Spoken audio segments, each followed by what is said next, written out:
Assalamualaikum warahmatullahi wabarakatuh. Perkenalkan, nama saya Ismi Nurul Anwani, NIM C1B020173, kelas R004, Prodi Manajemen 2020. Baiklah, di sini saya akan mempresentasikan tentang persamaan dasar akuntansi. Langsung saja, pengertian persamaan dasar akuntansi adalah persamaan yang secara global dan terpadu menggambarkan perusahaan posisi aktiva, hubungan, dan ekuitas sebagai akibat terjadinya transaksi dalam perusahaan. Kegunaan persamaan dasar akuntansi. Persamaan dasar akuntansi sangat berguna untuk mengetahui tentang perusahaan dari kekayaan dalam perusahaan di setiap transaksi yang terjadi. Selain itu, fungsi dari persamaan dasar akuntansi adalah untuk mengetahui beberapa aktiva yang sudah digunakan dan dipelajarkan dalam suatu periode akuntansi. Rumusan persamaan dasar akuntansi. Rumusan dasar tentang akuntansi yang secara matematis dapat dirumuskan sebagai berikut. Aktiva sama dengan hak kekayaan, aktiva sama dengan hutang tambah modal, aktiva kurang hutang sama dengan modal, H sama dengan harta, yaitu semua milik kekayaan dari suatu perusahaan. U sama dengan utang, yaitu kewajiban perusahaan terhadap pihak lain.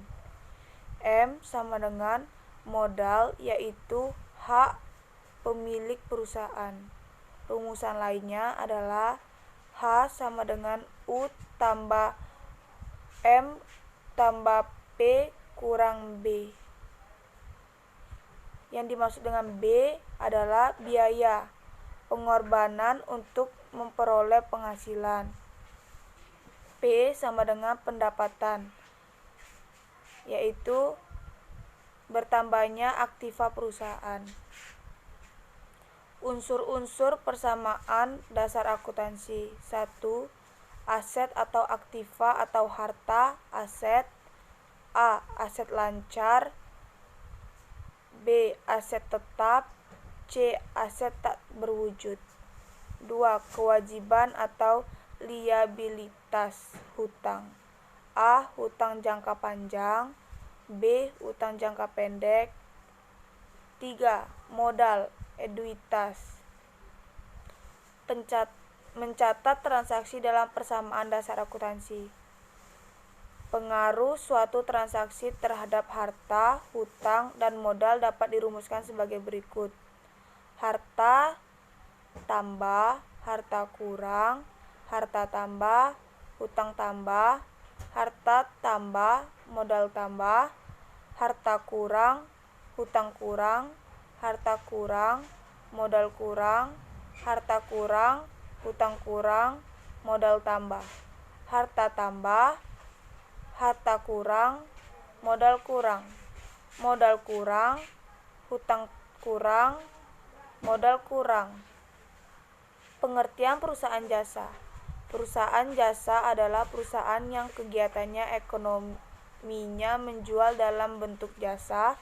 Contohnya, perusahaan jasa adalah perusahaan travel, salon, dan asuransi. Perusahaan jasa merupakan sebuah jenis usaha yang memberikan pelayanan dan tindak penjualan produk dalam wujud barang. Jenis-jenis transaksi perusahaan jasa. Agar memfasilitasi hal ini, transaksi dirangkum ke dalam akun buku besar yang diklasifikasikan ke dalam 5 kategori sebagai berikut. 1. Aset, uang tunai, peralatan, tanah, bangunan, dan furnitur. 2. Pendapatan, transaksi penjualan jasa konsultasi. 3. Kewajiban, jumlah yang terutang kepada pemasuk atau pinjaman bank. 4. Pengeluaran, investasi, biaya, pembersihan listrik dan telepon. 5. Ekuitas. 6. Piutang. Kesimpulan dari presentasi saya adalah persamaan dasar akuntansi adalah suatu persamaan untuk menggambarkan nilai kekayaan suatu perusahaan pada suatu sisi dan menggambarkan sumber atau asal-usul dari kekayaan tersebut pada sisi lain. Pencatatan transaksi keuangan ke dalam persamaan dasar akuntansi baik pada perusahaan jasa maupun perusahaan dagang menggunakan prinsip-prinsip dasar yang sama. Sekian presentasi dari saya. Apabila ada salah kata, mohon dimaafkan. Saya akhiri. Wassalamualaikum warahmatullahi wabarakatuh.